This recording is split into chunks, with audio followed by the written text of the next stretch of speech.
Hi friends. Nandamuri Balakrishna నటించిన 'డాకు మహారాజు' చిత్రం నిన్న రిలీజ్ అయింది. మంచి పాజిటివ్ టాక్ వచ్చేసింది. మంచి హిట్ అయిపోయిందనమాట. వరుసగా 4 సినిమాలతో మంచి హిట్‌తో, మంచి జోష్‌తో నందమూరి బాలకృష్ణ దూసుకుపోతున్నారనమాట. బాలకృష్ణ హ్యాట్రిక్ హిట్‌కు మించి డబుల్ హ్యాట్రిక్‌కి తొలి అడుగు వేసేశారు 'డాకు మహారాజు' చిత్రంలో. అయితే ఈ చిత్రం సెకండ్ డే ఎంతవరకు కలెక్షన్స్ రాబట్టవచ్చు అన్న విషయానికొస్తే, ఫస్ట్ డే ఎంత తక్కువేసుకున్నా సరే 60-75 కోట్ల వరకు గ్రాస్ కలెక్షన్ రాబట్టే ఛాన్స్ అయితే ఫుల్‌గా ఉందనమాట. ఈరోజు సెకండ్ డే గాబట్టి, ఈ రోజుతో ఈ చిత్రం 100 కోట్ల గ్రాస్ మార్క్‌ను టచ్ చేయటం ఖాయమన్నమాట.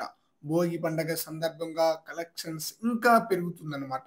బాలకృష్ణ కెరీర్‌లోనే 2 రోజుల్లోనే 100 కోట్ల గ్రాస్ మార్క్‌ను అందుకున్న చిత్రంగా 'డాకు మహారాజ్' మూవీ చరిత్రలో నిలిచిపోతుందన్నమాట. ఈ చిత్రం యొక్క బిజినెస్ వచ్చేసి 80 కోట్లకు పైగానే బిజినెస్ అయితే జరుపుకుందన్నమాట.